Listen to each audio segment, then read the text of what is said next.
Cut out of it, 420 or so.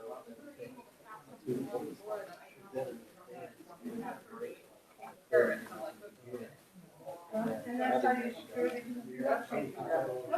Baby. That's how they don't know. Cut out this way. You're busy. Wait, who did you Emma start driving? Emma starts driving. If she,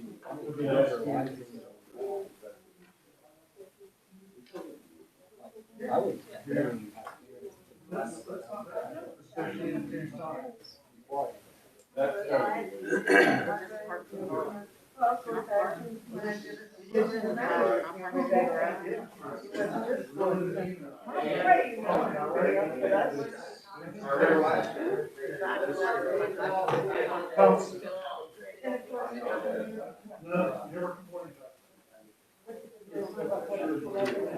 You guys take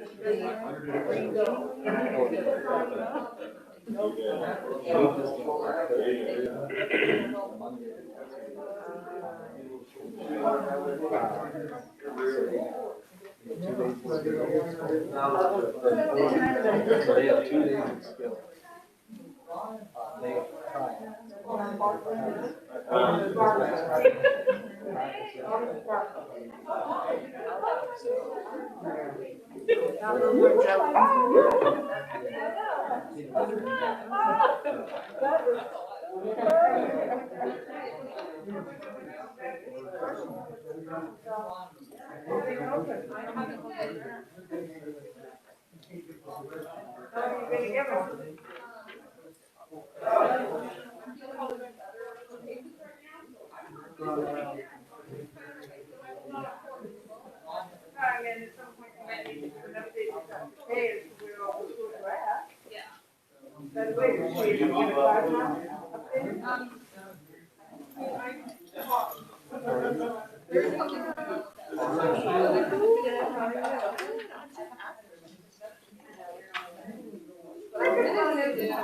How are you?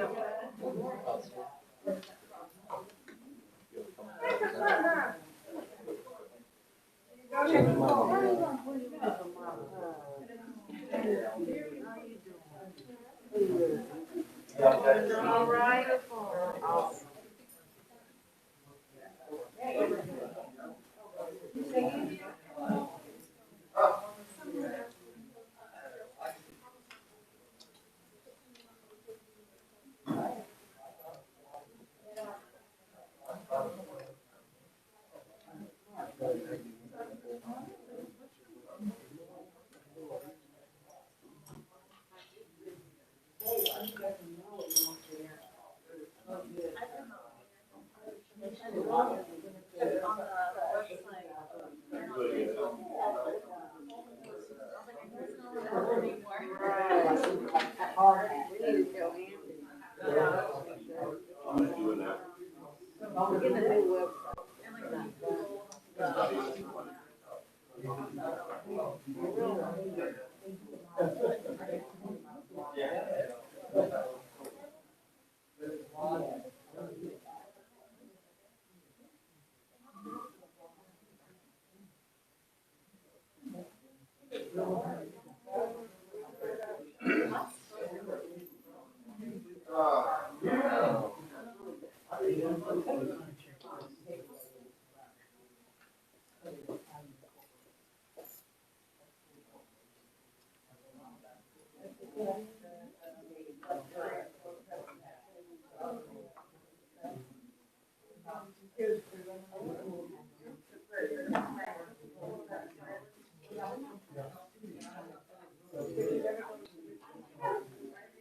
You're the navigator.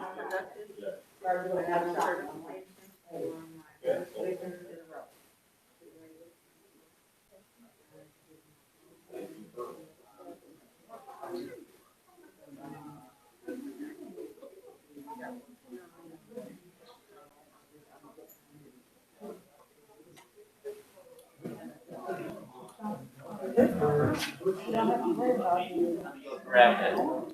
I'm sorry? Yeah, no problem. I'm just gonna grab my laptop.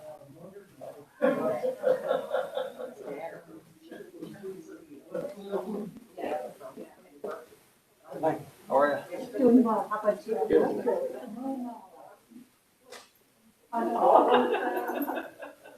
Did you get the phone call? Oh, yes.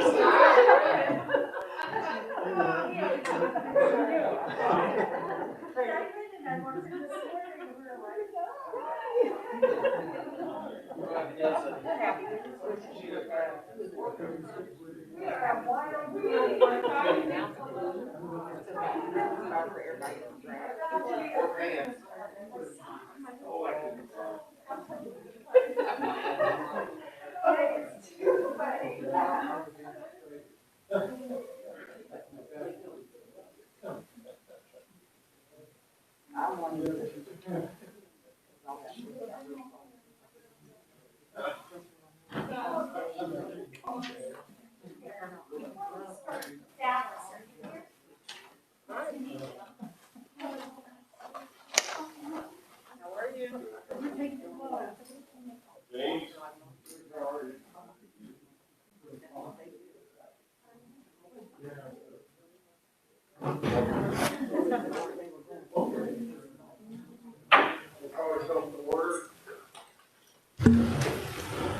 Please rise. Do we have a video pledge today? If you'll join me for the Pledge of Allegiance. Please join 5th grader Jeremiah Pounds, 4th grader Sam Kinzel, 3rd grader Gretchen Gunter, 2nd grader Braxton Juarez, 1st grader Lola Davis, and kindergartner Glenn Ingram in the Pledge of Allegiance. I pledge allegiance to the flag Of the United States of America. and to the republic To the for which republic it stands, which it one stands, nation, under God, indivisible, indivisible, with liberty with and liberty justice for all. Justice for all. Thank you. Please be seated.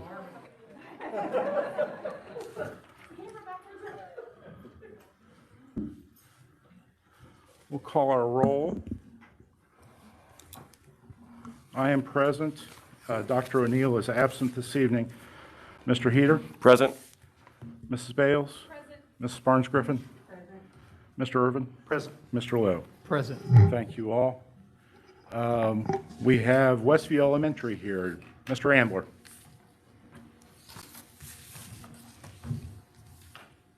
Yes, good evening, President Williams, members of the board, Dr. Kay, central office staff. My name is Eric Ambler, and I'm the principal at Westview Elementary, and I have to apologize for the expedient nature of the pledge today. I'll tell our kiddos to slow it down next time. But it is an absolute pleasure to be here, as it always is. If we could go ahead to the first slide there, just have a lot of things to share, and I know my time is limited. Our master teacher, Tamra Bell, she was actually going to be here as a co-presenter, but she had a family emergency to attend to, and so I had to assure her that her place is with her family and not here. So I'm gonna share what she would have shared here in her stead. But I just want to give an overview about Westview here, starting with our student numbers as they sat about a week ago. We have 424 students at Westview, which is a very nice increase from what we've had in years past. We have 7 students who are virtual.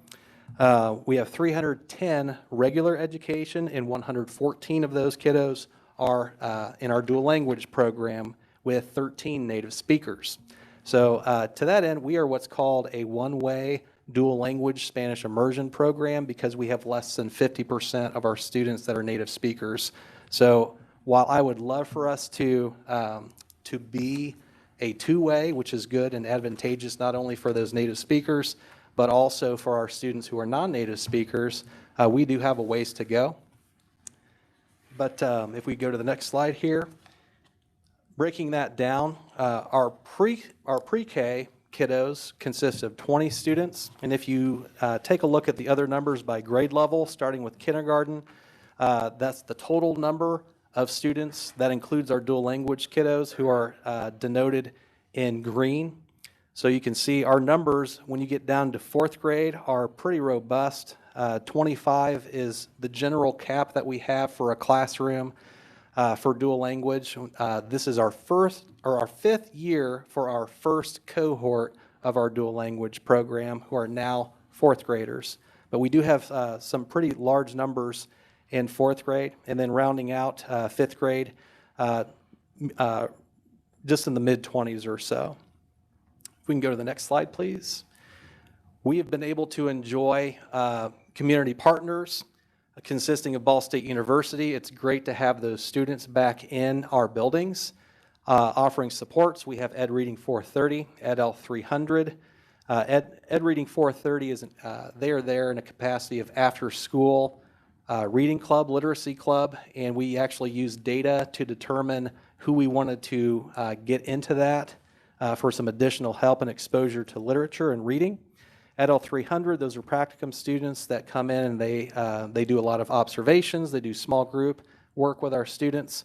And then we have Math 391, which is really akin to what the Ed Reading 430 students do. We have a math club that meets twice a week. And back to the Ed Reading 430, they actually meet twice a week as well on offset days, just to keep our numbers down. And then we also have some special education students that are coming in, 361 and 417, and we're looking to get some more of those Ball State folks in. Second Harvest, we are coming up on our second anniversary, which I'm very proud of our food pantries. The next one is tomorrow evening. We're still doing a drive-through format, just so we can keep our students and families safe.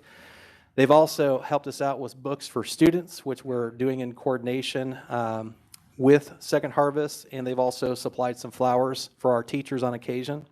I'm going to take this off because it's getting a little hot behind the mic here. Westminster Presbyterian Church, they come in. We have volunteers very sparingly, but they provide cafeteria help. They also help with our food pantry and other events. And we have a new relationship and a new partnership with Anthony Northside Neighborhood Association, and I was approached by them, and we now have 6 raised garden beds, so we're looking to really get some community gardening going. And I provided everyone with a folder that just that's in front of you, but the October newsletter kind of has a recap on the back side of it of the fruits and vegetables of our labors after getting that implemented this past year. That's just some food for thought. It's not necessarily part of my presentation. I'll stop with the puns. The last one was not on purpose. I promise it wasn't. Moving on to our community partners, WVCA, that's our Westview Community Association. It's our parent-teacher organization, but they have helped with fundraisers, volunteers, teacher appreciation, special projects, and I put a little MH down there. And Go. but High five. sorry about that, Good it's a little job. broken, little stroby there. But one of the special projects that I'm very proud of that we were able to do that's in line with social-emotional learning, we have a ninja path that's multi-sensory, and we have a lot of students and maybe a couple staff members that would benefit from doing that just to kind of reset, reboot. And this little guy, they called us down to the office just for some support so he could take a break. But that is something that is really cool. The kids love to do it. The older they get, the more that we can really start to implement things along that path, which takes up a nice little sized hallway that we have that doesn't get a lot of traffic, just so that they can reboot and get back to class and back to business in the classroom. We can go to the next slide, please. So celebrating students. So we have Student of the Month. We just wrapped up with our students from the past month in October for Student of the Month and recognize them. They get a certificate. We call their name on the announcements, and we get pictures, and I will tweet that out. They also get something from our treasure chest that we have in the cafeteria. But you see that up there. We also have PBIS, that's Positive Behavior Interventions and Supports. We have green and blue cards, and those are used to reinforce the positive behaviors that we want to see from our students. And then we also have the Martin Luther King Citizenship Awards. We have Altrusa that I didn't list up there as well. We have iReady Learning Pathway Goals, which is an academic celebration that we have. In fact, this is from last year. We have a new one this year that we're going to start announcing our students that are engaged in their learning pathway, which is produced after they take the beginning of the year iReady assessment, and it puts them on their own differentiated learning path for their success. And so the students that meet their weekly goal of getting 80% or higher, and they have 60 to 75 minutes for a week for reading and math on their learning pathway, they actually become the I in iReady. We take pictures. I make a really big deal about it. I tell multiple dad jokes to get them excited to be out of class for a couple seconds, and they actually sign their names as they go along and they meet those goals, just to really incentivize that. And then we'll also be doing semester honor rolls as well. Celebrating teachers.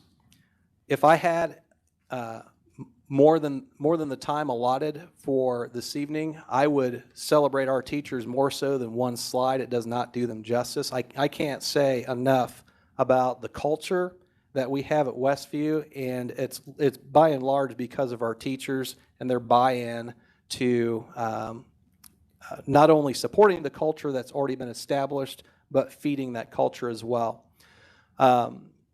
So a couple of the things, and this is in particular with our dual language teachers, our program was just recognized as a distinguished dual language immersion program by the Indiana Foreign Language Teachers Association, and that celebration took place Saturday evening in Indianapolis. That's our current teaching crew there, our team for dual language.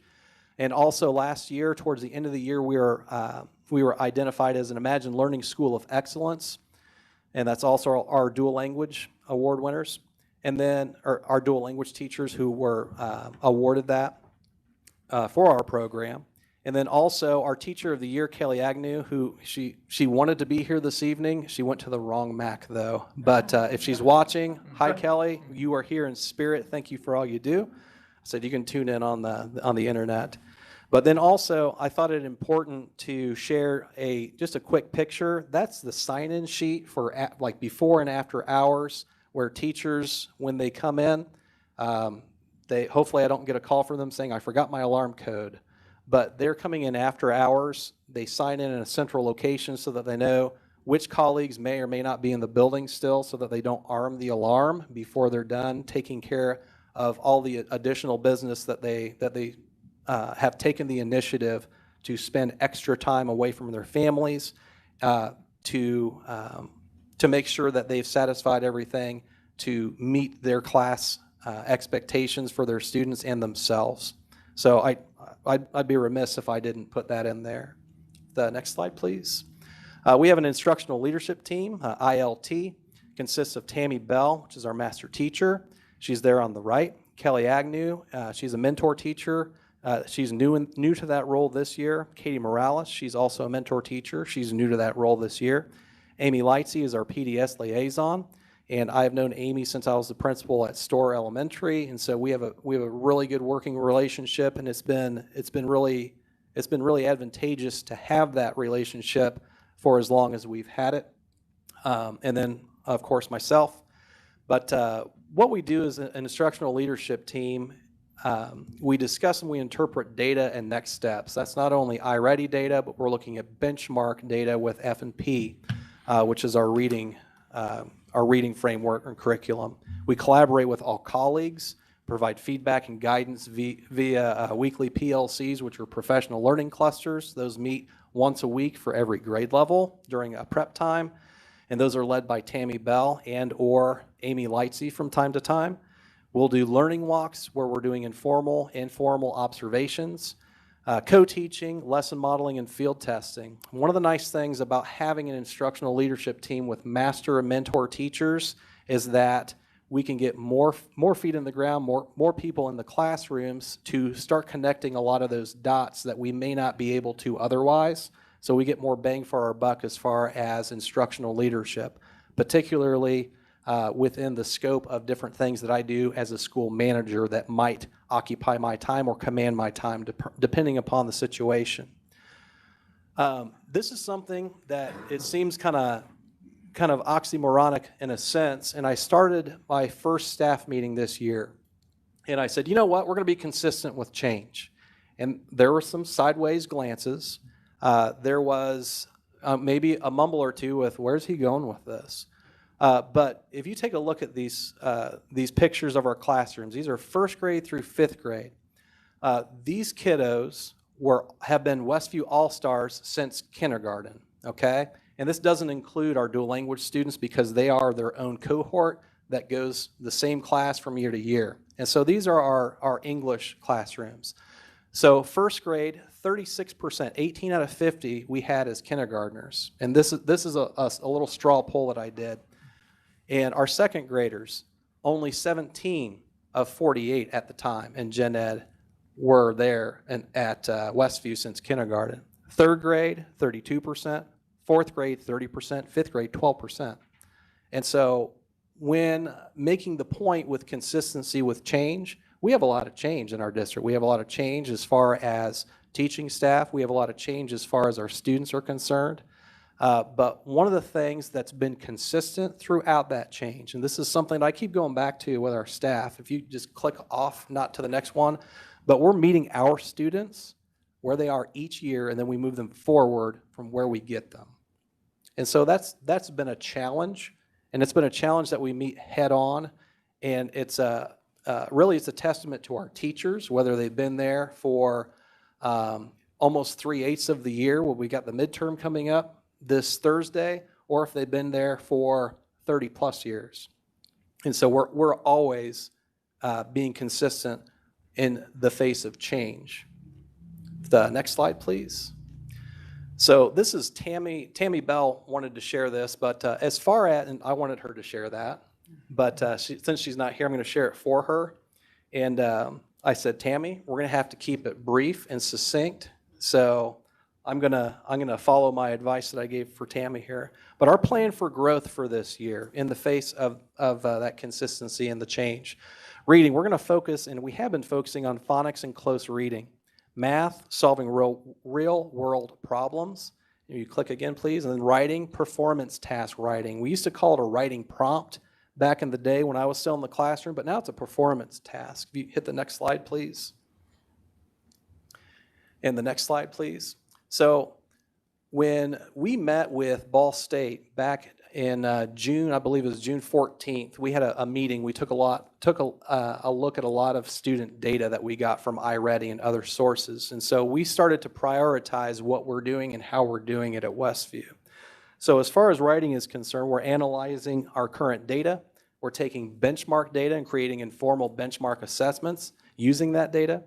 Writing maps, we've taken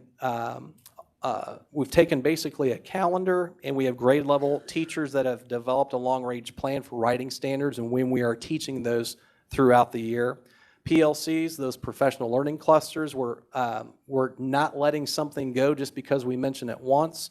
It's going to be consistent, speaking of consistency.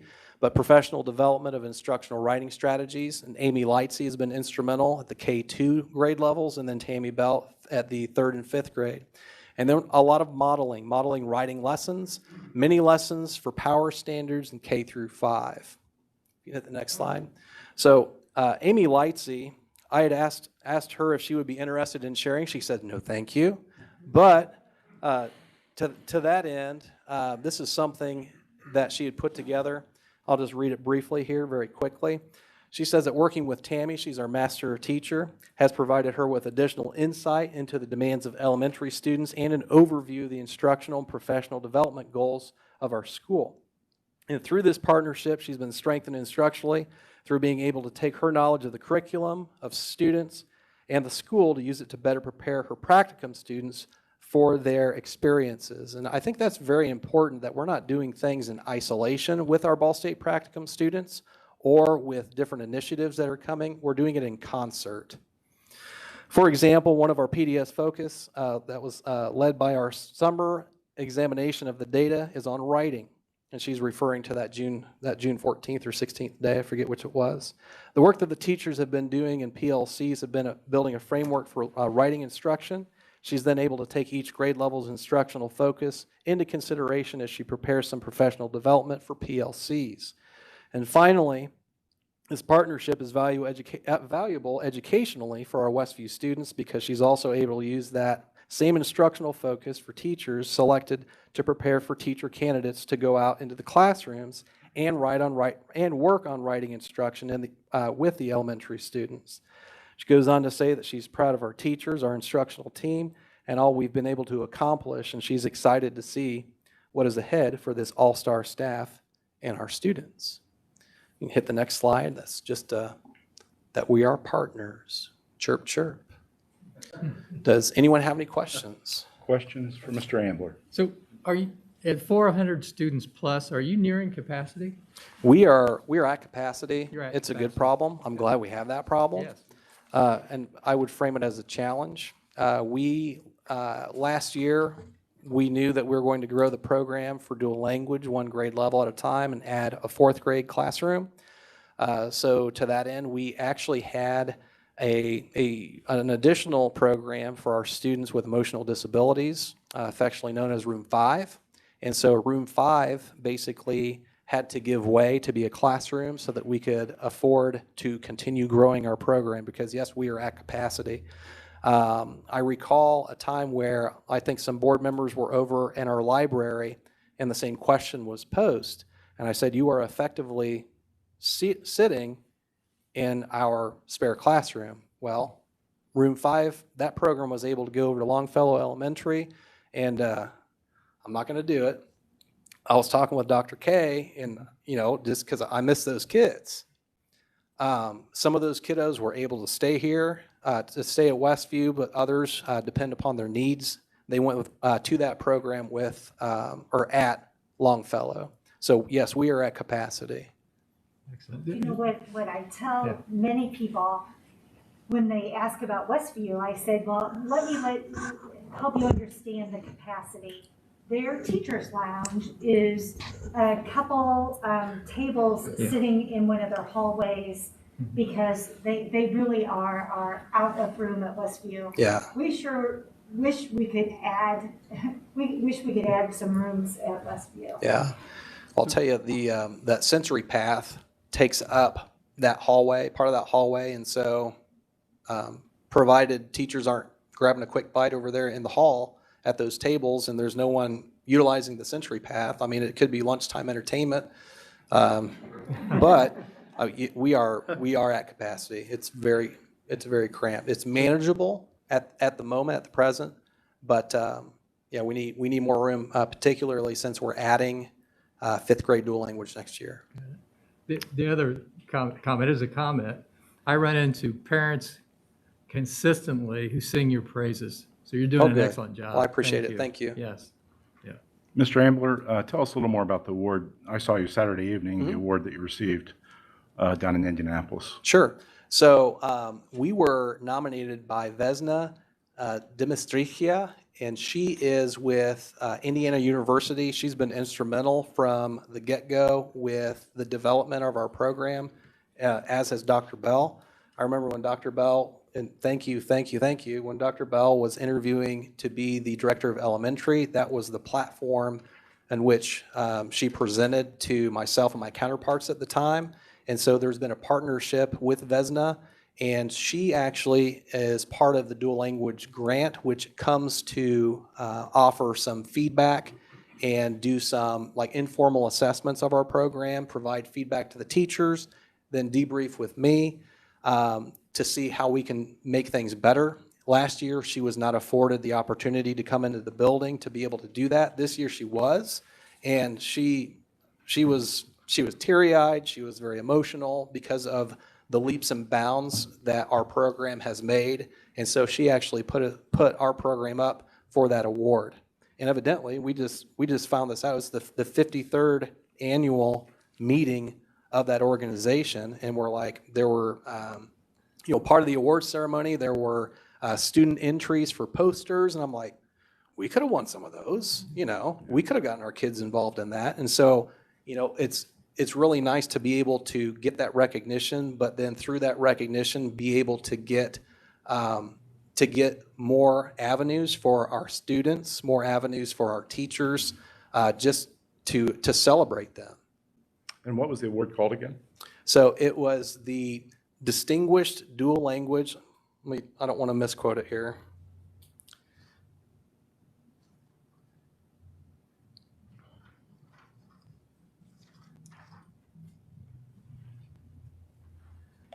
Distinguished Dual Language Immersion Program. Okay, good. Well, that's remarkable and job well done. Any other questions for Mr. Ambler? Will you talk about what the PBIS green blue cards are? How Absolutely. They earn them, what they're Yep, for? absolutely. So the green card, that's tier 1, that's for all kids.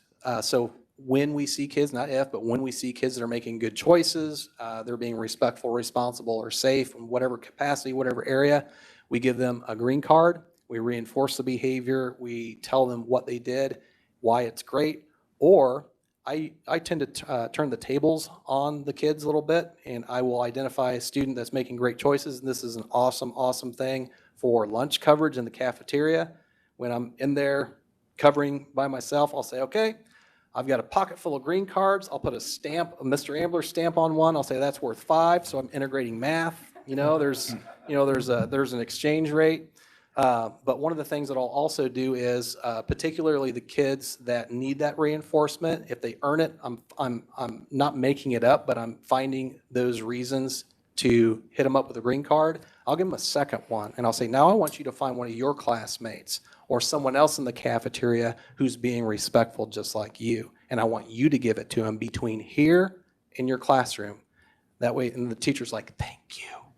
But that way, they're not only being reinforced for their behavior, but they're looking for those examples of behaviors that we want to see, and it's empowering them so that maybe sometime when I do that with another student, they'll be the ones that earn it from a peer.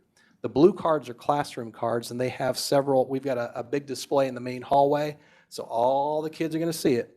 And so when they get to it, so that's a classroom incentive. So any adult can give those teachers a blue card. To brag on their class, but then also make sure that they're explaining why they earned it. They're a little bit more difficult to earn by design, but after a class, in fact, our friends over at East Washington who just defeated us in our first basketball game today after school, they are going to loan us their cotton candy machine because that's the incentive, the first of 4 tiered incentives for the threshold. It's like a sideways bar graph of the blue cards. There's a class, Senorita Aleman's class, they earned that, and they're like, we want fresh cotton candy. And I'm like, what? So they're going to get fresh cotton candy. Yeah. Yeah, absolutely. Make sure that you let the people from the district office know when. Oh, yeah, absolutely. Yeah, I'll just hit you up with some blue cards, and you'll meet it, and come on over. I have a question. It's not really for Mr. Ambler, but it's really to the facilities committee. Like for 2 years, we've heard him talk about capacity. But as we grow the dual language program, is that in our scope of work to figure out how we make space for Westview? I would think anything is still possible at this point because nothing's been ruled off the table on that. So, I mean, that's not been ruled out, Latasha. So. I'm not loving the hallway teacher's lounge. Me neither. There are some teachers that will actually go to the library, provided we don't have like small group instruction in there. We're trying to increase our capacity for students in tier 2 for academics, and in order to do that with social distancing, like our intervention room is very small. I do have some ideas that I'll probably run by Dr. Bell, Dr. K, just some ideas that I have, and it's as far as regaining a classroom and waving the banner of innovation, but it's in doing that, it's probably going to displace some teachers that don't have a regular classroom, and I don't want that to happen either. But if we're putting kids first, not if but since, it's it's not going to be necessarily popular. However, it is going to be able to accommodate a classroom of kids. And that's why we're here, so. Well, if you happen to be around Thursday night when Northview comes to beat you in basketball, I'll be there. Okay. If you want to brainstorm anything. Okay, yeah, absolutely. I'll do that. Mr. Ambler, is there anything that you need from the board or the administration for the benefit of your students? You know, I could give you a list a mile long, but really continued support is super important. I was like coming back from the awards ceremony, I dropped off some stuff to one of my friends that lives in the Castleton area. Said, hey, how's work going? I said, what is going really well. It's been a challenging year, et cetera, et cetera. And I said, they're like, you know, anything big coming up? I was like, yeah, as a matter of fact, I have a board presentation Tuesday. And they're like, oh boy. I was like, no, I love talking to this board and to our central office administration because you all are so supportive. And you know, that's a common question that's asked. But really continued support. Come by anytime that you can, that you'd like to. I know that would mean a lot to our teachers and staff. It'd mean a lot to our parents. But just being able to come in, even if it's, you know, taking control of lunch duty if you want to. But in all seriousness, hey, you know what? It's amazing. It's absolutely amazing. But really continued support. I really like hearing what our teachers say when they echo the things that are being done here, the decisions that you're all making that affect everyone, and really, I know Brittany has reached out about a wish list, and so our teachers they're supplying a lot of ideas, and so we're trying to connect all of those dots, but. Really, I really appreciate all the support, and our teachers do as well. And I think that's one of the things that I continually go back to when I have conversations with prospective teachers, and then also the relationship that we have with Ball State, with tuition, the whole tuition award for Muncie Community School employees.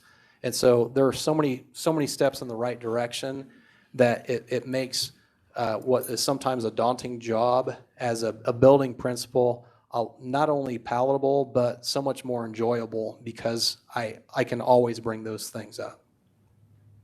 Okay. Any further questions?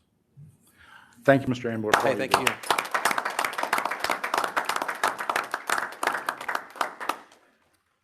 Dr. Bykowski. Well, thank you, Tim. Well, as you know, last week we brought our first we welcomed our first Afghan family into our schools. It's a family of 7 sons, ages 6 to 18. And I just want to thank the entire community. They have wrapped their arms around this family, and they're supporting the family not only in their home, but also finding ways for us to be able to support the students as well. I have to also commend our teachers who quickly responded to provide good support to the students. So we started by having a registration in this building, so we were able to also bring Meridian Health to be able to register for counseling services at the same time. We were able, the teacher store was able to provide book bags with supplies for our students. And they got to know a few familiar faces so that the next day when they came on a school bus, Jim and I greeted them and took them into Northside where we had what we call a newcomers classroom. So all 7 boys were there for the week while we had our 2 English learner teachers and our school psychologists try to learn their English proficiency, their level of reading ability, their math ability, and to understand where they were with their social and emotional learning. And we were able to, on Friday, the high school boys started at Central. Schools did a great job with getting peers to be with the students. and working with them throughout the day. And then Northside and Northview on Monday, the students start in classrooms. I know Brittany's son is one that welcomed 3 of the kids into the 4th grade classroom.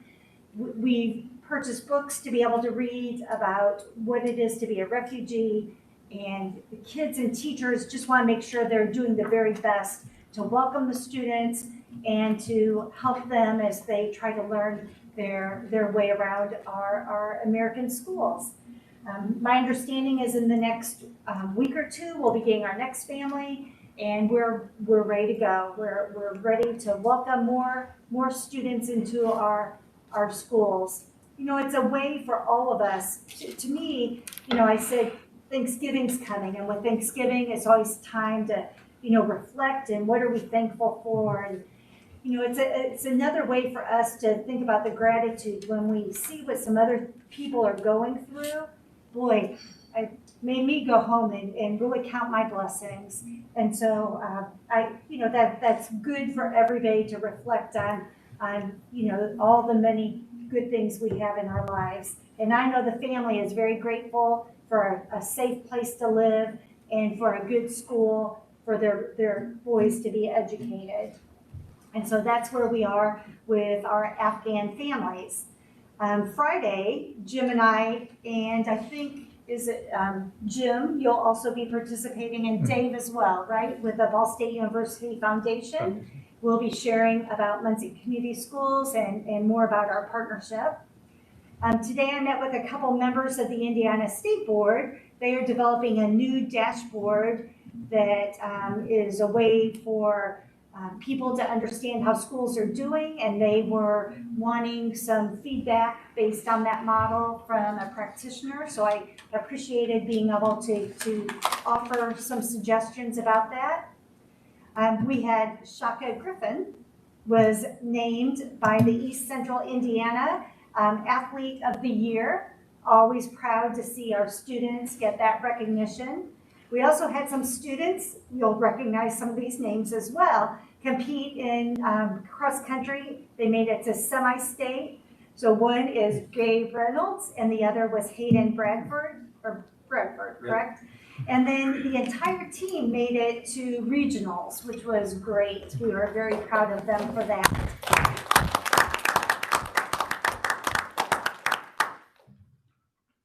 Anything further? I think that's good for now. Any questions from the board for Dr. Kwiatkowski?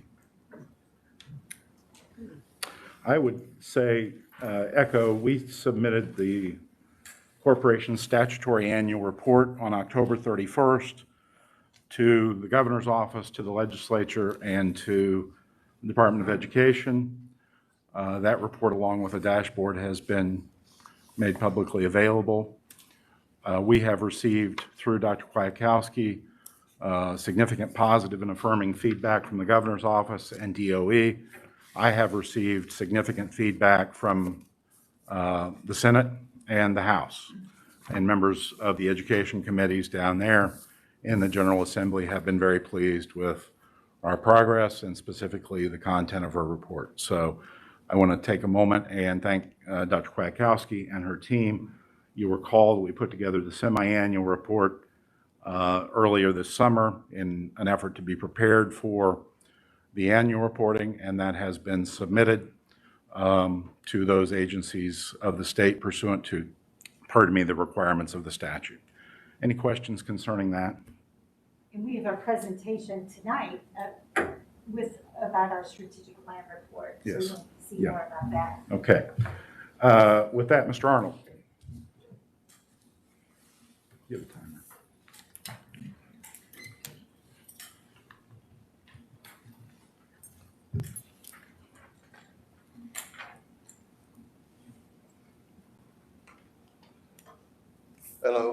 Hello, my name is Jim Arnold. First, let me clarify that I am not a domestic terrorist, I am not a conspiracy theorist, and I am not a racist. I am here today because I am concerned that critical race theory is being taught under the guise of social emotional learning. teaching white children that they are oppressors, guilty of participating in systemic racism, and teaching children of color that they are oppressed victims, unable to achieve the American dream. You say that you don't teach critical race theory, but a Muncie Community School teacher has told me that you do. Who is that teacher, please? I'm sorry, I'm not going to give you his or her name. So I do you just have know- a specific complaint regarding CRT being taught in one of our schools? If so, we'll address it. Because we very clearly do not want to teach CRT. If you have a complaint about a specific school where it is being taught, we need to know that. Okay, but that's not why I'm here today. So that's what you just started with, was that complaint. So what's the specificity of that complaint? That's what we're here to. Specificity is that this teacher told us that they are teaching Who is critical that race teacher? theories in the And school. what school? And I'm not going to reveal his name. Then we're not going to entertain it. It's Well, an then you don't anonymous have to complaint. entertain it, but please let me continue. Do you have anything else that you're going to speak about concerning what's on the agenda? Yes, I do. What's on the agenda? I'm going to continue what I have in 3 minutes to give you. Sir, our policy provides that you speak to what's on the agenda. If you have something specific to I provide do have us, something specific. I have a specific request because you stated in the meeting dated 9/28/21, you said the curriculum used at MCS is second step success. that's correct. If anyone wishes to see it, we will happily get you a copy. So consequently, I am here requesting complete copies of your K through 12 curriculums. And I do not want bullet points. I want actual copies. We will That's make what those I'm- available for you.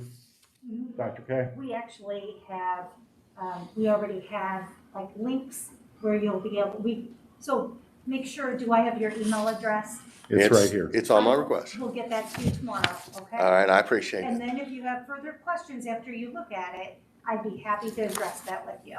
Well, I'm sure if I have questions, I'll be back here to address those questions. And we are and you won't have a 3-minute limit if you do it with Dr. K.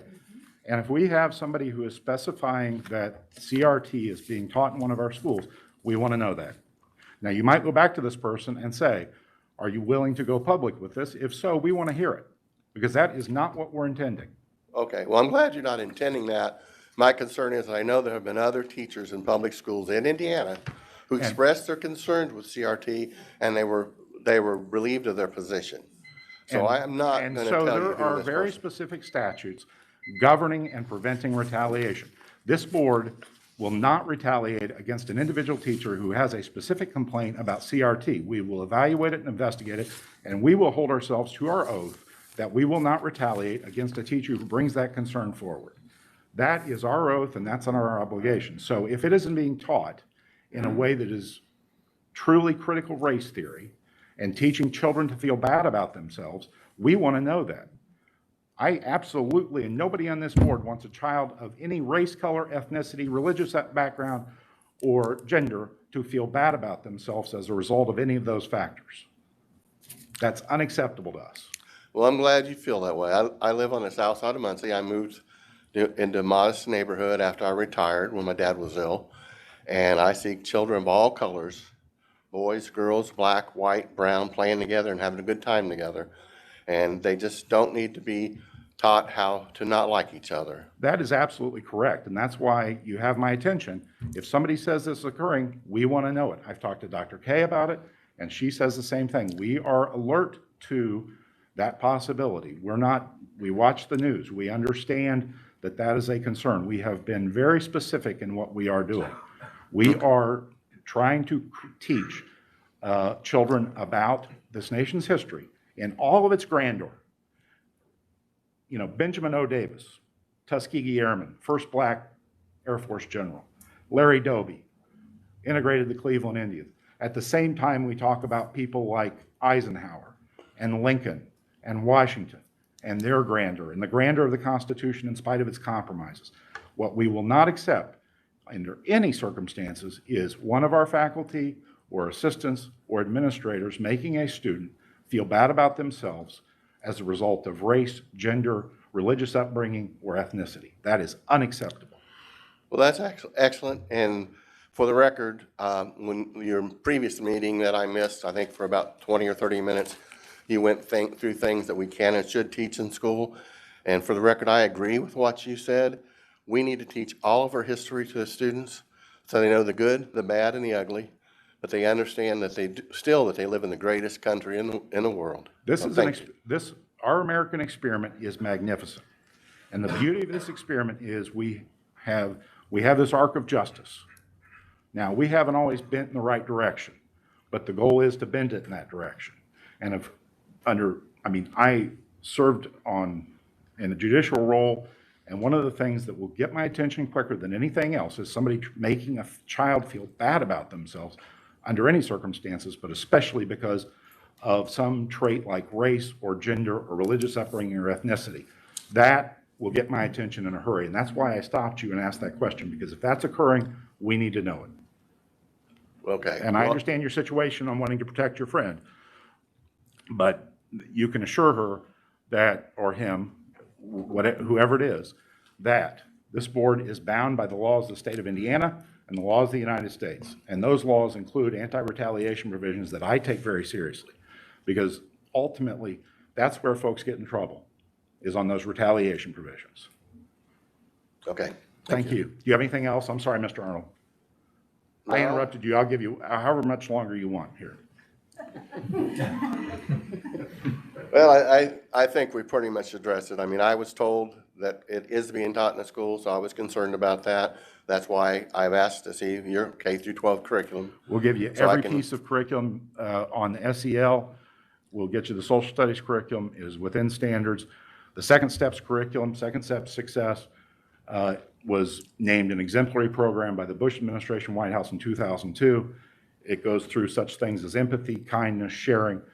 We'll show you our goals and everything else. If you have concerns about that, come see us. We're happy to articulate those. There's no hiding here. Well, the part we missed when you interrupted me is that, as Ronald Reagan said, trust but verify. I understand. So that's why I'm here, is to verify. I understand. And I think the curriculums will stand on their own and let us know what's being taught, and it'll address my concerns. Yeah, the curriculum is one thing, but if teachers are going outside the bounds of that, we need to know that. No, my understanding of the conversation was not that there's teachers going outside the bounds, is that it is being taught on the curriculum. Okay, we need to know that if that's the case. And so I would encourage your friend to come forward. Okay? Okay, thank you. Thank you, Mr. Arnold. Mr. Hyatt, you're up.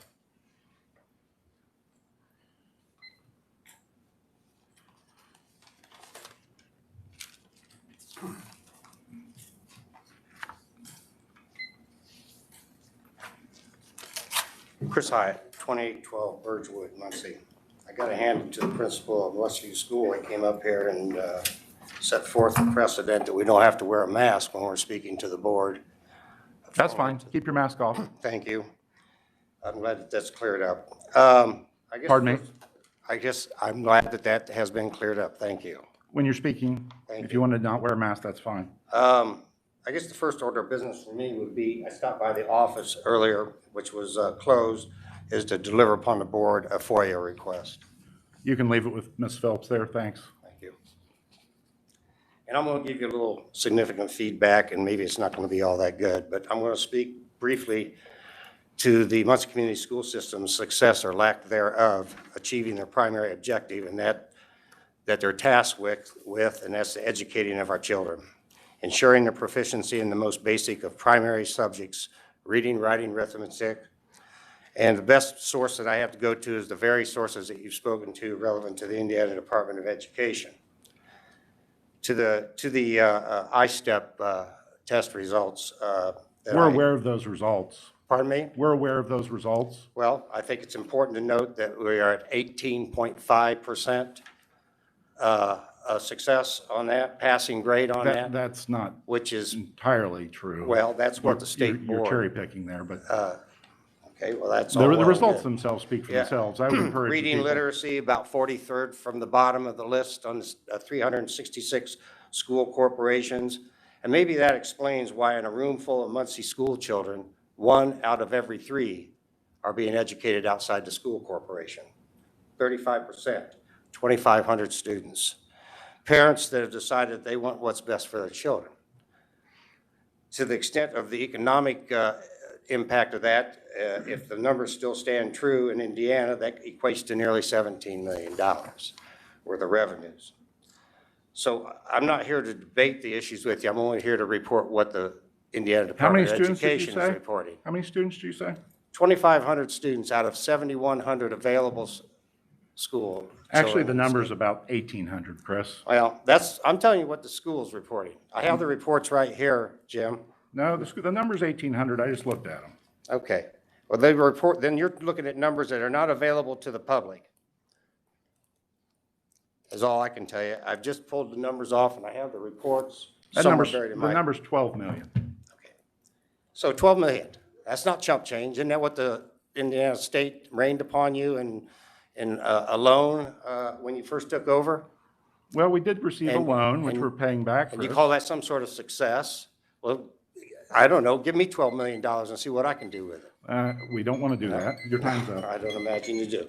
I thank you very much. And Thank I you, would, Chris. Have a great Thanksgiving. Yeah, you too. Okay, we're on to the consent agenda. Remember about the change, the personnel report. The personnel report, Mr. Knuckles has withdrawn his name from participation, or from the position in SRO, so he is off the consent agenda. Any questions concerning the consent agenda? Move for approval. Second. Okay, we have a motion and second. I want to take a moment and recognize Anna Spencer for her 20 years of service with Southside Middle School. She has received an administrator's position at Winchester Community Schools, so good for her. Any other questions concerning the consent agenda? Okay. All those, we have a motion second. All those in favor signify by aye. Aye. Opposed, same sign. Okay. Thank you. We'll show the consent agenda passes. We will go on at this point then to the district calendars. Dr. Reynolds. Yes. Good evening. Thank you. I'm asking for approval tonight for the 2020, 2022, 2023, and 2023, 2024. I can't tell you how many times I've screwed that up typing it and reading it. So a 2-year calendar, I'm asking for approval tonight, very similar to what we've approved the past few years with 180 student days, 185 teacher work days, the 5-day fall break, the 2-week winter break, and the 5-day spring break.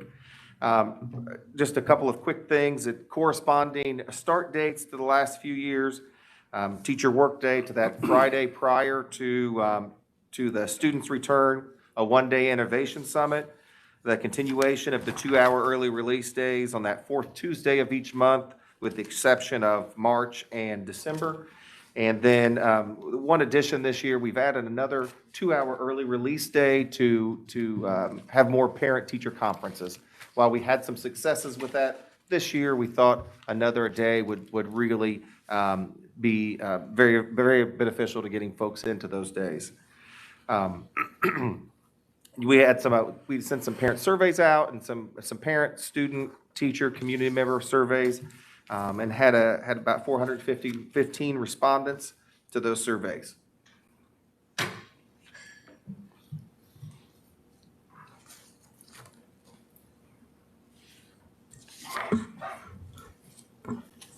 Chuck, you done? You good? Yep, I think that's it. And if there's no questions, I would like to thank the folks that served on that committee: AJ Bradley, Denise Gars, Eric Graham, Heidi White, Eric Ambler, Caleb Beasley, Jordan Parsons, board member Mr. Irvin, Rachel Spearman served on that as well, Dr. Bell, and then Mrs. Bells. All those folks for their work. We started meeting back in September to begin to look at a 2-year calendar and try to give folks just a little more time to plan out vacations and family time. So, parents, everybody, you guys okay with the calendar? Any questions for Dr. Reynolds? Okay. Already answered. Okay, because I remember the first year.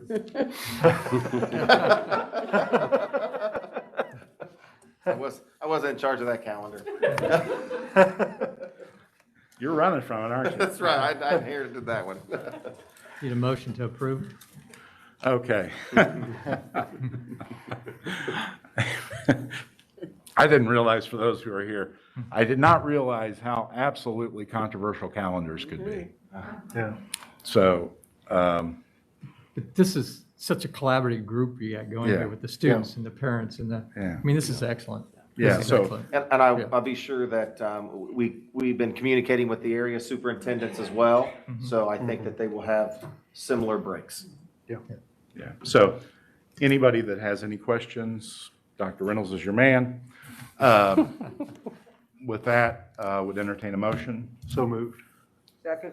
Been moved and seconded. All those in favor signify by aye. Aye. Opposed, same sign. Thank you. Financial report, Brad Jerome. Yeah, thank you. Included in your board packet is our financial notes for the results of October 2021. Of course, just a reminder, we're on a calendar year process, on a 12-month process. So in 2 more months, we'll have the end of the year 12 months results for 2021. Just a few highlights for October. Obviously, as we come down to the end of December and come down to the end of 2021, I always like to report that we did receive our state basic grant as promised to us. That was a little over $3.3 million in the month of October. It has yet to be reflected or changed or revised for the state basic grant based on our new updated ADM enrollment back in September. We were up 166 students. That should be reflected on the state basic revenue we would get in either the month of November or December. So that'll be a big change. That'll be a big increase. So we look forward to that. We're tracking just about right on for payroll, the same as a year ago, just up a little bit based on raises that were given, plus the pandemic stipend. Always like to report that, we had a little over $31 million in our total checkbook, if you will, for the school corporation. So we're still tracking a positive surplus balance for the education fund at the end of this calendar year, and still projecting to be in a surplus position. Once again, still tracking positive results. We're still paying our state basic grant, still paying our school loan back at the $50,000 per month. That balance is down to $11.2 million. And still expecting to receive property taxes in the month of November and December. So as I always like to mention, as we get close to the end of the year, this is when appropriations get a little tighter in the operation fund. So we're paying attention to that. We'll be spending probably just around a little over $13 million in that fund for 2021, but we'll stay under the budget approved appropriations. That concludes some of my brief comments for the cash report or the financial report for the month of October. Okay, thank you, Mr. Jerome. Any questions for Mr. Jerome? Okay, hearing no questions, would entertain a motion to approve the financial report. So moved. Been moved and seconded. All those in favor signify by aye. Aye. Opposed, same sign. Okay, we'll show that passed. We have the medical insurance plan renewal for 2022. Brad, this is you Sure. again. Thank you. This is the time of year that we like to do our open enrollment for the upcoming 2022 calendar year for insurance. We are going to recommend to stay with our current carrier. That's called Unified Group Services, UGS, for medical, dental, and vision insurance. Certainly very pleased to stay with them with a very small increase on premium on the current Plan A. That goes up about 1.5% for the employee and 1.5% for the school corporation. So that's not a huge increase there.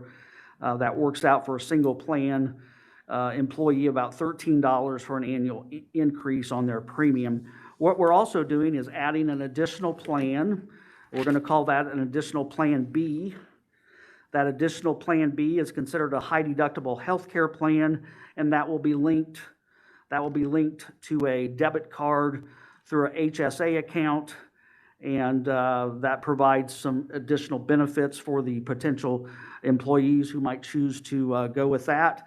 An HSA is linked to your employee, that you can carry that money with you forever.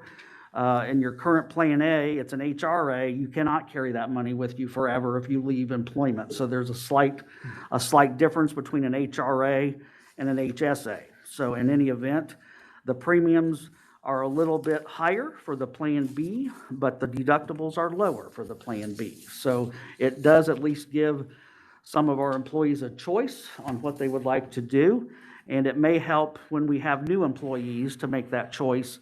If they want a plan that has higher deductibles or lower deductibles, at least they can make a choice with that.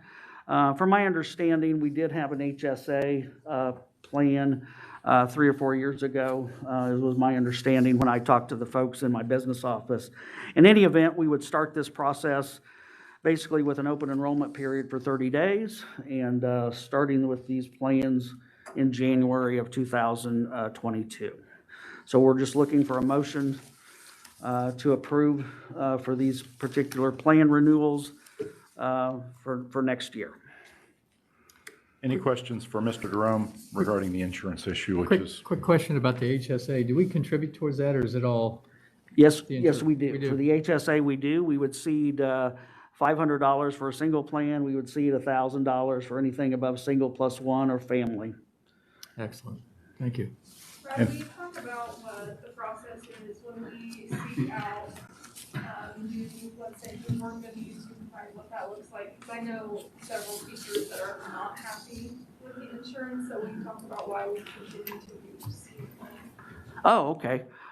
In terms of just them as our current carrier, right now they are the current carrier that we have, and we certainly kept them as our current carrier based on premium price, We still are able to use our local health clinic that is a collaboration between city, county, and school. So whether a person chose Plan A or Plan B, they can still use the local health clinic that we have. That helps keep their costs down against their deductible. So as far as going into the marketplace, changing to a different carrier, different insurance company, that's always an option in future years, certainly. That just wasn't an option this particular year.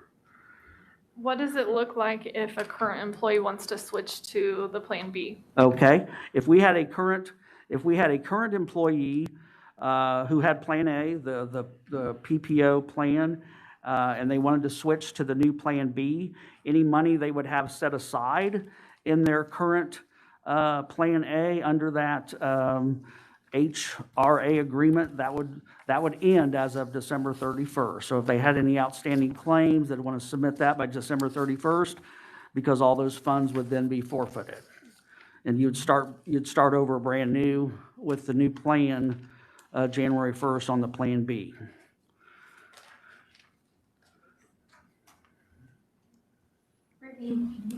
We heard from teachers that, insurance is costly, and, that's why we took that information back to Brad, and we said, Brad, do we have any other options for teachers? And so that's where he worked to be able to come up with, 2 different types of plans.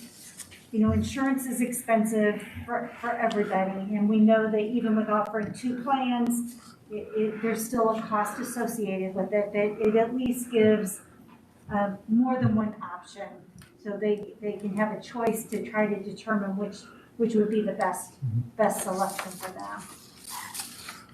Okay. Any additional questions?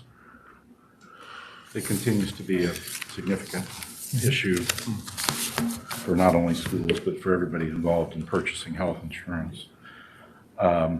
It looks like that our expenses are going to be about $145,000 greater than they were before. That's what we had calculated based on, you're trying to guess how many people may switch to the new plan. I mean, that was part of it too. But that particular calculation to say it would be about an additional $140,000 is based on if right now we have about 400 people that are currently in the insurance plans. And if they stayed in their same plans and adopted Plan A and took the additional increase, that's about what it would look like for us as an additional cost to the school corporation. And those cost increases were built into our 2022 budget, so that's pretty modest increase of only about 1.5%. We're very fortunate that our claims have run just under the expected for the past year. Our claim and our claim reserves a little over $1.6 million, so that was very positive for us. And so it's always a dilemma when you get to the end of the year with your consultants on whether or not you take no increase or do you take a slight increase and gamble that you're going to have a good year the next year, the next year, the next year. And sometimes they always recommend if you take a slight increase each year, that's better than getting whacked with a big one unexpectedly 4 or 5 years down the road. So fortunately, we've had a pretty good history the last 2 years since we made the switch in 2018. Okay. Any additional questions? Would entertain a motion. So moved. Second. Been moved and seconded. All those in favor signify by aye. Aye. Opposed, same sign. Okay. Brad, food service? Yeah, the food service here, what we have in front of you is really the first wave of some permission to advertise on spending some money out of our food service account. And what we're wanting to do here, because it sounds so counterintuitive, but with our audits that we've had and with our Department of Ed school nutrition, we have too much money in our food service account. And they cite us for that. So the way you handle that with too much money in your food service account, they recommend you need to upgrade your food service facilities and your food service equipment. And this is a plan that we put in place with our food service company, with the DOE school nutrition department to start spending down some of that money. So this is the first phase of it. What we're going to do here is try to upgrade some of the equipment. It happens to be at Northside. Obviously, Northside, owned by Ball State, but that's equipment that could still go with us to another building, regardless on who owns the facility. We'll be making upgrades at other facilities too. This is just the start of it. Okay. Any questions regarding the food service equipment? Mr. Heater, I think had an issue with nature.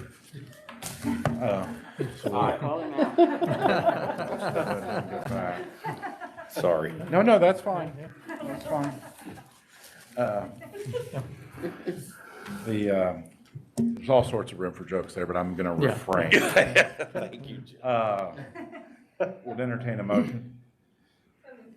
Second. Moved and seconded. All those in favor signify by aye. Aye. Opposed, same sign. We're on to the administrative pay issue, which was in your board packets. Mr. Jerome, effectively, we're addressing as we had promised. We did it sequentially as a board. We dealt with teacher wages in April or May, I believe. Then in staff in July and administrators now. And percentage-wise, the percentages are basically in the range of the same that were given across the board for teachers. Is that correct? That's correct. We're a little over 3% on those increases. And the reason, of course, we waited for the fall, we were trying to see where the student enrollment looked like it was headed. Obviously, it came in much higher than we had forecast and higher than what we had even predicted, even then in our school budget for 2022. So you've all had a chance to review that. Any questions? Move approval. Oh, go ahead. Just other than, I think the comment we made as we were talking about this is, this now puts us in a market that's very competitive which is great for our administrators and so forth. Yeah. So, I'm sorry, go ahead. No, I'll second okay. his motion. Yeah. And this would be retroactive to July 1st, correct?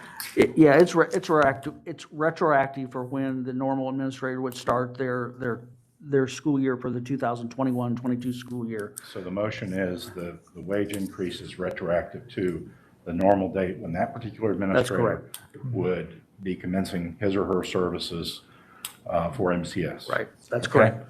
With that, do I have a motion? So moved.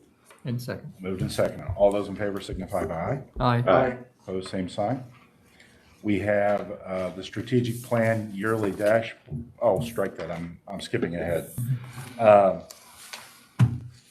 Ms. Phelps, we have a policy review that you had undertaken, correct? Yes. And we are going to we're going to reasonable suspicion. Randomly suspicious. Random suspicion drug testing. Yes. I'm going to get this right. Reasonable suspicion drug testing. There we go. We've got it correct at this point. Reasonable suspicion drug testing, which is consistent with employers and particularly schools around the state, and is also been recommended by the Indiana chapter of American Society for Public Administration, which I assume is the parent group that oversees this. Is that accurate? Actually, I'm a member, and it's a group of HR directors, assistant superintendents in charge of HR across the state. Okay. So did I capture it right once I got from random to reasonable? Okay. And we are going to waive a second reading on this, so we're going to go straight to a motion and a vote. And anybody have any questions, concerns? Okay. Jim, there is an exception to our preschool, right? Yes. Pardon me? There's an exception to our preschool. There is, and they have their own set of guidelines and Right. rules that they have to adhere to. Right, I just want to, I think we ought to. Absolutely. I did talk to Sarah Price about that. Yes. Thank you. Move approval. Second. Been moved and seconded. All those in favor signify by aye. Aye. Opposed, same sign. Okay, we have our strategic plan yearly report and dashboard. Dr. Kay, is that you? It's a couple of us. Okay. As Jim mentioned earlier, we worked on our strategic plan, just for the audience, to give you a little background. We were charged with creating an innovation plan, which we submitted to the General Assembly and many groups from at the state, the Department of Ed, Commission for Higher Ed, DUAB, et cetera. And with that, we took that innovation plan, which was a higher level, and we made it more specific in a strategic plan. And this is really our guidepost for what we're doing to move our district forward. And with that, each year we provide an update to the state. And so our first pillar is high quality pre-kindergarten education. This is one of our goals. We know the importance of getting our earliest learners into our schools and the value for those students. Our goal was to have the number of pre-K classrooms. If you've noticed, starting in 2018-19, we had a few classrooms in a few of our schools. Last year, we were able to have pre-K in every single one of our elementary schools. This also shows our enrollment numbers. We were able, each year we continue to grow enrollment in our pre-K classrooms. Not only do we believe it's important to have a high quality pre-K classroom, but we believe this will also help us retain students in Muncie Community Schools. Once they get in, you saw Mr. Ambler tonight and the great things that are happening at Westview. Once parents have that in pre-K, they are happy to get them enrolled in kindergarten. And then we also know the importance of having on my way pre-K students. This is a funding source. This is through the state where if families qualify, that they will provide funding for those students. So all of our schools are at a level of 3. And by the end of the year, we hope to be at 4, and this will help us generate funds to support the teachers and the classroom assistants. And this, I just alluded to, our quality ratings. Because it takes a year process to get through this, we had to it starts from a level 1 all the way to a level 4. We now have all of our schools at level 3, and by the end of this year, we anticipate they'll all be at level 4. Okay, pillar 2, recruitment, development, and retention of educational leaders. Actually, Mr. Hamler did a wonderful job explaining this first slide regarding our master and mentor teacher training and support. Our master and mentor teachers are outstanding. We are constantly receiving accolades from NIET reps who go to schools throughout the state and nation about how great our master and mentor teachers are, and that we have the right people in the right positions. Just also note that the training here, which is really quite a few days, quite a few hours, this is not it. This is the formal plan training. And what happens as soon as that school year is over, we give the master mentor teachers 1 day to relax, and we start on Tuesday with our training. And they are all in with that. Our BSU PDS liaisons have actually done training in collaboration with our master and mentor teachers, and they too have received a lot of accolades. I talk with Melissa Blossom, who is our facilitator, maybe a couple of times a week. And so we're just really thrilled with what is happening with our master and mentor teachers. Culture competency, I really just have to really give thanks to Rhonda Ward, who has taken on the baton to continue the work when it comes to CC. It was take 10 for cultural competency, but now it's take time, because the principals, the teachers said they wanted more time to discuss a lot of the issues that's occurring throughout our nation. If you look at that, the SET is the school equity teams, and each school has an SET, and these are folks who have volunteered to work with other staff members in order to go over topics. There's a booklet with articles that is presented in the beginning of the school year. The SETs get those articles, they read them ahead of time, and they're able to discuss what is going on in the articles with collaborations with the other teachers. If you look at the implicit bias, we've had our teachers, administrators, board members be involved in that. We've also had that with our school resource officers, bus drivers. Ball State has helped us with that, with some of their personnel to present this information. And it's just something that we just need to continue. And if you look at the participant rates, that's pretty good. 100%, 94, 95% rate of attendance. Salary increases really speaks for itself. These are the raises that we have had.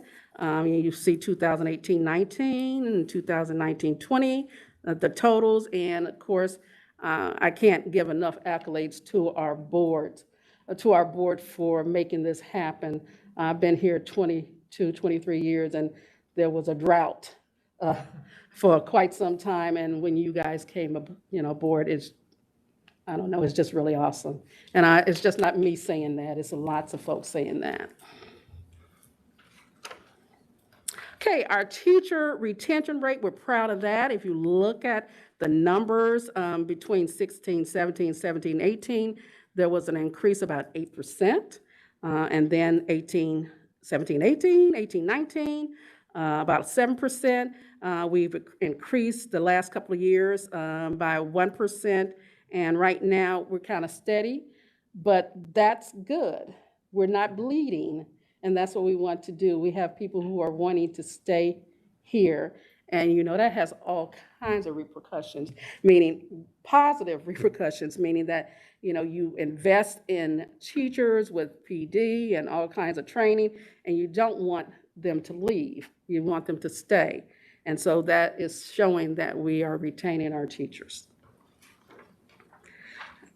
Ron and I are very, very proud of this slide. If you look at the green numbers, You can look at the increases, percentage of minority employment. It has started off 2013-14 at 5.5%, all the way to 12.5%. I just read an article from Chalkbeat, Indiana, and it says that only 5% of Black teachers of color who enter educational programs actually go into Indiana classrooms. And so if you're talking 5% and we're at, 12.5%, that's doing well. Just know that the teacher rate is about 9.5, but that really beats the state average by several percentage points. All right. If I could just talk briefly about our student-centered teaching and active learning. I would call this my passion pillar. So this is where I live in most of my days, and I would make the argument that pillar reaches out and touches the other pillars and also our foundational beliefs as well. So our first need was technology and being sure that our kids and our staff and our parents really had what they need to be engaged in learning. COVID put us into warp drive with that, so we really had to move fast to get devices, take-home devices in everybody's hands. So we had devices in all students' hand by March of 2020, but they weren't technically assigned to take home, and we knew we had some coming off or needed to be rotated out, just have extended their life expectancy. So Tony and his team, along with Brad, Dia and Grants, had worked hard to make sure we earmarked some funds to get devices in all students' hands that were working and efficient and could be sent home with students. Again, COVID driving that, not knowing what the 2020-2021 school year would look like. We wanted to make sure that folks had those in their hands, in their backpacks going home on day one, and we met that challenge. Additionally, we knew that connectivity in our homes could be an issue, but we wanted to make sure we did everything we could to remove that barrier. So we worked again with grants, local and federal, to ensure that we had hotspots to give to those families that needed connectivity. Again, on day one of the 2020-2021 school year, to ensure that if we had to shut down at a moment's notice, we could do that. Finally, we knew that we were good with the vehicle, we were good with the car, but we didn't quite know where we were going to go yet. So we had to make sure that our teachers were trained in how to leverage Schoology to provide rich, blended learning. So both in-person and online learning, blended learning opportunities for our students if we ever had to transition to at-home learning. And we had a plan to do that building up to COVID shutdown. We were going to do a cadre approach and have representatives and teacher leaders from each school come together and have cadre work monthly and go back and deliver that to our buildings monthly. And then COVID caused us to rethink that. So we had to do a full man press to get all teachers versed in Schoology as quickly as we could. Steve Spradlin, Tony, and again, the central office and building leaders really worked hard to find dates and get the teachers in, teachers sacrificing their summertime to take advantage of some of those opportunities. And I don't have the percentage of those folks that participated in the summer opportunities while they were not on the clock for us, was I would have to say in the 90s. And then those folks that could not do that over the summer during the times we offered, we made sure we caught them up on the first day, first teacher work day, and continued to work with them throughout the school year. So to that end, we really quickly and efficiently we were able to leverage Schoology to ensure that we could deliver blended instruction on a moment's notice if we had to. Or part two is, how can we now leverage that to have your in-person instruction even better? So Faunus and Pinnell goes right along with that. So in the January of 20, I believe they started that adoption process. We're really spent a lot of time with a team of teachers looking at Faunus and Pinnell, our a new reading and literacy series for our elementary. Actually, they reviewed a number of them.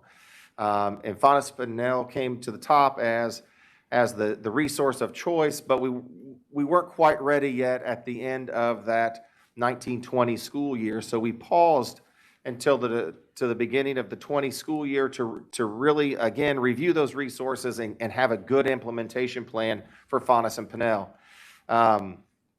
With Dia's leadership and the principal's leadership, we started to roll that out in January of 20, just a piece at a time, right? So to not overwhelm, because it's a different approach to literacy. So we began to roll that out in January with the intent of full implementation by the 2021 school year. And I felt good about that. We were ready to go. Of course, COVID put the kibosh on that, but a benefit from that. So again, preparing to transition immediately into at-home learning, we created some common slides, some common teacher resources that were all digital and could be shared across the district for our elementary teachers. In order to do that, we pulled teachers from across the district to come in over the summer, again, to create these on their time with us to provide resources across the district that if we had to transition to a at-home learning, we could do that at an instant and still be able to deliver this terrific reading curriculum to our teachers. And the great part was the teachers could collaborate. They got to spend a lot of time in it. And now we have those resources to move and to edit and to implement as we go on throughout the school year. Again, if I would say anything, just to build on what Mr. Ambler said today, that, you know, consistency through change, this is one of those consistency pieces through change. So while the student might change schools or change classrooms, there's still consistency with this Faunus and Pinnell curriculum and the way it's delivered from building to building. I think that is very important for the literacy of our students. And finally, when we talk about Project Lead the Way, boy, it's just an exciting, hands-on, innovative practice for our kids. And we did our process checks at the end of the school year last year. And boy, without fail, while it comes with its challenges, teachers just raved about how the kids really love Project Lead the Way. And mind you, it was a COVID year. So the intent was to have a pod of second graders all do the same, forces of nature section, and they could trade that throughout each classroom and share resources and talk about challenges and successes and helpful tips between the teachers. Well, with COVID, we didn't do that. So each teacher had to have their own standalone module that they would do with the kids. So that it could be a little scary and a little daunting, but they really did a tremendous job. So last year, everyone got through one module. The goal this year is to do at least two, a stretch goal of 3 modules throughout the year at each grade level in grades 1 through 5. At the middle school level, we implemented Project Lead the Way as one of the wheels on the rotation. So folks will have app creators in 6th grade, innovators and makers in 7th grade, and medical detectives in 8th grade. So that is one of the wheels that all kids run through in their schedule. Again, terrific hands-on learning, real stuff that we believe that as kids, as we're preparing kids for the future, it's those life skills that I think will serve them well. We worked out some of the scheduling bugs and bumps, and we continue to get folks trained and to see a growth in those participation numbers, and really believe that we'll have at least 95% of our students through at the middle school level in all of those rotations. And then finally at the high school, finally at the high school, we're continuing to grow our Project Lead the Way courses. Again, that's probably our oldest program. It is our oldest program at the high school, but we had some staff turnover changes through the years, and it really kind of fell on some hard times as far as enrollment goes. And as these kids start to matriculate up through the high school, I believe there'll be a demand for Project Lead the Way, the hands-on, creative, problem-seeking learning that comes with Project Lead the Way. And we're going to continue to grow that. Next year, we're going to grow an additional program at Northside as a pilot. And then also at the high school, we're going to grow the engineering and design. So the high school module will be that third-year piece that kids will be able to take. There's one more chapter. Oh, one more? Oh, summer school. So, again, dealing with our COVID ripple, we had a number of kids at the high school in desperate need of credits and graduation pathway requirements. We had a tremendous team of teachers that helped lead that summer school programming, and because of that, you see the outstanding work and the number of credits that folks have earned. While online learning works for a lot of folks, we know that we would prefer in-person learning. So our goal for this summer is to continue to grow our summer programming with more in-person instruction as well. Okay. Thank you, Dr. Reynolds. We're almost finished. Pillar 4, social and emotional learning. Strategies to guide cell growth. We established a district-wide framework for a multi-tiered system of support. We have our VSU ambassadors who assist with our cell support. So that is not only with our second step curriculum, but if students are needing additional assistance in different areas, we're able to have those VSU ambassadors work with students. We continued with Delaware County Comprehensive Counseling Coalition, and we're implementing the MTSS process. And then Pillar 5, this is the area that I would say we for the family part, with COVID, it really limited the amount of involvement with families into our schools. So we're excited now that is going to be able to get back to being extended again. Our community partnership has not stopped. This is the investment that we've received from our philanthropic investments as well as competitive grants. So $7.5 million since the beginning of this partnership. And then here are just a few pictures of all the community partners that support Muncie Community Schools. We really need to get a list to show the plethora of all the different partnerships, from our foundations to our nonprofits to volunteers, our churches. It's just remarkable the number of people that support us. Our healthcare agencies, Meridian Health and Open Door, it just goes on and on and on. So we are very grateful. We couldn't do the work that we're doing without our community partnerships. And if you've noticed from this presentation, we really are taking a cradle to career approach.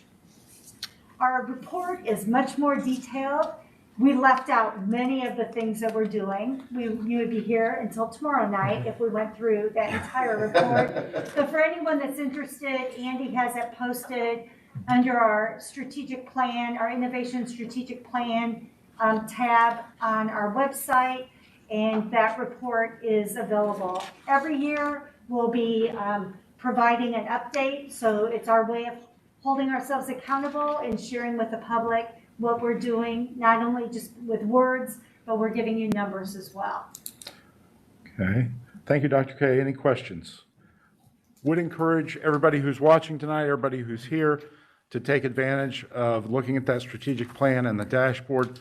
There's a lot of good information in there. I think it will answer some of your questions. If you have questions from that, Dr. K, Dr. Reynolds, Ms. Phelps, all who are her leadership team, their emails are readily available. Send them an email. They'll respond. And if they don't respond, email me and I'll talk to them about responding. So one of the things that is critical to us is to be as transparent as possible in what we're trying to do. I'm going to go into that in a little greater detail in a minute, but not much. We do need to finish up on the construction update on EWA. Mr. Jerome? Yeah, I just wanted to take a brief moment. Really, let's just look at the first slide there. Really, Dr. Bell, who's sitting back there, and Sarah Englund, the principal there at EWA, and myself and Paul Dittmeyer, we've had numerous meetings in Indianapolis, many meetings there on site. Just a few days ago, we had the construction manager, we had probably 25 local vendors, and we were all huddled together there at EWA as we were plotting the phasing of this first construction that's just about ready to begin at EWA. We'll take bids on November 19th. So this is just to give you a really brief update of where we're at on this project. What you see there is EWA. That's kind of obviously a 30,000-foot view of just the overhead looking down on it. And really, let's just focus on the green, kind of the Boston Celtics green up there on the left, on the right side of the left box. And then there's about 7 orange boxes. Those 7 orange boxes reflect 7 open classrooms or 7 open spaces. What we're going to do there is we're just going to move and phase as that area. So we're not going to set up portable classrooms. That saves us money. This design idea was brought to us by the construction manager. We thought about having a field of 20 portable classrooms. We talked about it. I mean, they said, no, we don't think we have to do that. They think we can utilize the space. We know it's going to be a challenge, but we think we're going to take it in these baby steps at first. If everything goes correct, you might not be able to see the right above the date of when this would start. This would start December 21st. So it'd start during Christmas break. And that phasing is when it would kick off. That's when it would start. And so I just want to give you that brief heads up. We're also going to be doing a wall breaking ceremony sometime within the next few weeks. And we'll certainly let you know when all this is going to happen. So really this was just, and then obviously we're going to phase throughout this footprint, and almost every square inch of that building is going to be touched. Yeah. But this is the first part of the phasing, and they'll just keep jumping back and forth between temporary classrooms is what they're going to do. And like I said, I just want to give a shout out to Dr. Bell and Sarah. They've helped so many times with these detailed questions, because if you remember what we're doing there, this is all funded by ESSER funds. It's probably, as a cap, maybe roughly $8 million project funded by those federal funds, is to allow us to add walls and eliminate the open concept. So it is a positive project. It's very well received by the folks there at the building. We have a lot of good cooperation there, and everyone's very excited. So as we keep having more information, we'll keep bringing it to the board, and that's really all I really wanted to show you, is just a brief blurb of it tonight. Any questions for Mr. Durham? No, other than the idea that the construction manager came up with to manage this project has saved us tons of money in these rental units and the infrastructure connecting that we now can pour into the school itself. Amen. With physical improvements. So it was a great idea. It was great. Great idea. Okay. Thank you, Brad. Thanks everybody for staying. We're on to dialogue of the board. Briefly, I just want to take a moment to address those who have stayed, as well as those who are watching and will watch in the future. When the legislation was introduced, creating this partnership in 2018, people tend to forget that at the end of 2017, the state, for reasons related to financial and academic performance, had exercised its statutory right to place Muncie Community Schools into a receivership. And that receivership basically gave the state authority to determine how best to extricate Muncie Community Schools from the situation where it found itself, which was years in the making. The statute was introduced in the spring of that legislative session. It did not pass in the regular session. It passed in a special session called by the governor. And at that time, the legislation that ultimately passed recognized that the challenges facing Muncie Community Schools were both serious in financial and academic ways. And you saw from those numbers on teacher retention During 2016-17, you saw an exodus of faculty, and leading up to that period, as parents saw the condition, they made to them what was a rational choice at that time, as barriers had been removed regarding transfers to other systems, and a significant number of students went to other schools.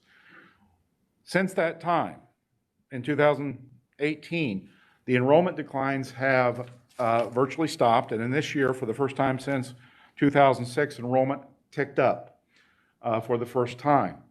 Now, at the Board of Trustees meeting, when asked to report to the Ball State Board of Trustees within the past couple of months, the financial situation due to Mr. Jerome's management and administrative assistance management before that has drastically improved. People forget that leading into the receivership, due to financial and cash shortfalls, the prior administrations had spent approximately $14 million of a general obligation bond on day-to-day management, which is prohibited by the terms of the bond. So that money was not there. That general obligation bond was slated for facilities improvements. In order to avoid those bonds becoming taxable and a default being declared, the corporation had to find available funds to undertake approximately $10 million of renovations very quickly, so that the IRS did not declare those bonds taxable and the bondholders then coming to the corporation for indemnification. That was undertaken. That was the purpose of the $12 million loan that was referenced by Mr. Hyatt in his statement. It was extended by the state of Indiana for the purpose of avoiding the IRS penalizing MCS by making those bonds to become taxable. Not only did we undertake to do the $10 million in work, we have run our fiscal affairs in a budgeted fashion since 2018 that has resulted in, what, $11 million in the rainy day fund at this point? A little over $9 million. A little over $9 million in the rainy day fund. Our balance is $11 million on the loan. So it was not as if that $12 million were set into our accounts for the purposes of paying teachers, paying administrators, buying equipment. That was to fulfill the obligations of the bond that was issued in 2014, for which we faced serious legal ramifications if it was not met. The other issue was academic performance. As those students departed, those students who could, many of them left and made transportation their own priority to get to other surrounding schools. You saw at that time a significant drop-off in standardized test scores. Standardized test scores, by the way, are simply one measure of student achievement. Maybe not the best measure in some respects. That's deeply controversial. However, when asked by the trustees as to concerns and how things were going, I told Mike McDaniel at that meeting, the thing that keeps me awake at night, keeps Dr. Kwiatkowski awake, and probably every member of this board, is academic performance. We recognize that this nation and MCS is at an inflection point academically. What Mr. Hyatt did not tell you regarding those schools that are grouped with us in the same achievement range, you will find common factors. Kokomo, Marion, Fort Wayne, Richmond. They're former industrial hubs, proud communities who have very similar numbers to Muncie. We are not alone here. What we saw last year, though, was in terms of learning loss, Muncie Community Schools did not, its learning loss as measured by the test, again, one measure, was not what you saw on an average statewide. Now, again, is that acceptable? Clearly not. None of us here accept that. None of us should accept it. No person in this community should accept it. No parent should accept it. It's not acceptable. And we are working daily to improve it. Now, if we're not getting something right, we need to know it. If we have a faculty member who is saying that we have a curriculum which is purposely designed to, or being implemented in a way which purposely makes a certain race of children, a certain gender, a certain ethnicity feel bad about themselves, we need to know that. And it will be corrected, I can assure you. There is not a person on this board that wakes up in the morning and thinks that is somehow acceptable. It's not. It's abhorrent, and if we find out about it, it will be corrected and dealt with. In terms of education, when somebody says, what's your priority? It's teaching kids first and foremost, early grade kids to read better. Literacy is critical, absolutely critical. Numeracy is a close second. You know, we got to do better. We understand that, but we're working daily on it. And so when we think about that legislation and the purpose of it, the state said, we are going to try a novel and potentially historic partnership with a teacher's college, and we're going to see if it works. And so we are working through, again, when I said, you know, the American story has been one of experimentation and innovation. We are at the cutting edge of that, and we have an opportunity here. But with that opportunity comes challenges, and we understand that. Every member of this board understands that, and we certainly want to do well by our MCS students and our families. That's our first priority. Dr. Kwiatkowski, I know, will answer any question she gets by email. If you have a question that you don't want to put it at a board meeting, you want to get it answered, email her. She'll respond. And, you know, she can tell you, she had an issue today she texted me about. And I said, what is best for our students, their families, our teachers, and our administrators in that order? And I think every member of this board feels the same way. So with that, again, I will not let these things go unaddressed. Any questions from the media? Thank you for staying with us. Mr. Arnold, thank you for staying. I've given Dr. Kwiatkowski a note. Anything you want in terms of curriculum, you can have. Before you leave, I want to verify your email address. We're going to work on your handwriting. I'm a former first grade teacher.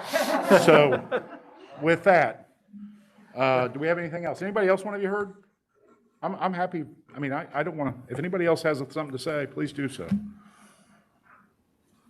Oh, I do. I just, as a board member, professional development is important for our district. I think it's also important for us as board members. And so I know that open door law has us able to meet at certain times. But is it possible to maybe schedule like an executive session where we can kind of have be developed professionally around for our finance and some of the requirements that our faculty and staff have as it relates to curriculum? We can have an executive session for professional development with an outside consultant. Okay. Or we can have work sessions also. Work session, Work yeah. session. Yeah. Can I just kind of add to that? I think it would be great for us to reflect a lot on the things that you were just discussing, but also I don't know if it was calendar related or if it was just general, that we put out the survey to our stakeholders at one point to just get general input and feedback and ideas. And I think it'd be really great if we could do that again, coming off of the most challenging years we've seen in education, just to get some stakeholder input. And then that would give us some actionable things to reflect on and brainstorm in our session. I think it would be really great to kind of just regroup and hear from everybody again, coming off of these really challenging years. I think it would be really great. I agree. I think we should do that. Okay. Anything further before we adjourn? That's a great idea. Do we have a way to create a portal through our website to allow that to be ongoing? You do Google Forms. Google Forms? Yeah. Okay. I don't know if the public knows that, but that's an excellent idea. Yeah. Yeah. Okay. In Google Forms, you can continually change the questions, and it can be an anonymous feedback if they want to be. Okay. Anything further? Entertain a motion to adjourn. So moved. Second. Moved and second. All those in favor signify by aye. Aye. Thank you. Opposed, same sign. Okay. Thank you.